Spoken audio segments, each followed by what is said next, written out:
So you want to be holding in this week's Torah portion? Of course you do. Here are your Shpark Notes. Parashat Vayeishev, Part 1. Yes, this is going to be a special two-parter because the Torah throws us a really intense curveball this week, but here we go with Part 1. Andrew Lloyd Webber was my #1 artist on my Spotify Wrapped this year. That is how much I think about this parasha. Yes, this is the tale of Joseph and his amazing Technicolor Dreamcoat. Now, Joseph is the youngest son of his father Yaakov, who has just evolved into his final form, Yisrael, the God Wrestler. It is such an incredible name. Take note, that is how you do a rebrand. Now, Yisrael loves Joseph more than all of his other sons because he is the son that he has in his old age. He dotes on Joseph, showing him all kinds of extra attention and affection, and even offering him a gift of this ketonet pasim, of this coat of stripes. Now, child favoritism and preferential treatment never goes well, especially when the child in question has a tendency to say some pretty inflammatory shit. First of all, he talks about his dreams, and he talks about them a lot. A lot. A quick tip. Don't talk about your dreams. Talk about your goals and ambitions, sure, but the dreams that you dream at night? No.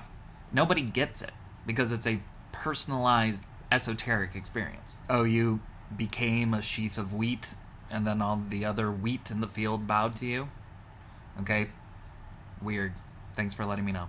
And secondly, while he's talking about his dreams come off as odd, passive-aggressive flexes. Like the most annoying kind of comments that you could imagine. Guys, want to hear about my dream last night?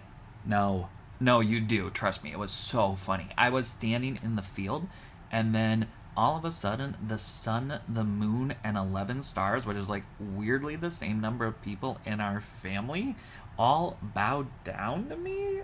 Isn't that funny? Yes, it's very funny. It is very, very funny. And then Joseph walks away, and his brothers turn to one another, and they're like, we gotta kill him, right? And everyone agrees, except for Reuven, one of the brothers, who says, no, that's crazy. We can't kill him. That would be insane. Instead, we should strip him naked and throw him in a pit. Way better. And so they do. And then, awkwardly, they have lunch. Can you imagine your naked brother screaming for his life from the bottom of a pit, and you're just having a picnic, eating some baguette and some brie? That's how annoying Joseph was. Anyway, while they're noshing, a caravan of Ishmaelites comes by, and the brothers have a great idea. They say to themselves, you know what's even better than killing our brother? Selling him and getting some shekels out of the process. Win-win. And so they sell him to the Ishmaelites for 20 pieces of silver, which in today's currency is about $150. $150. That's how annoying Joseph was.